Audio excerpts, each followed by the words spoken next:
Croeso i iard y wagen i'r llechi. Dyma ble dwi'n byw bellach ar ôl i mi ymddeol o'r chwarael. Dwi'n cael lle reit da yma hefyd.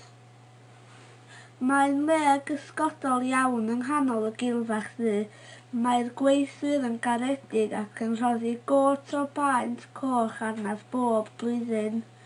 Rwyf yn cyfarfod miloedd o ymwelwyr o bob rhan o'r byd.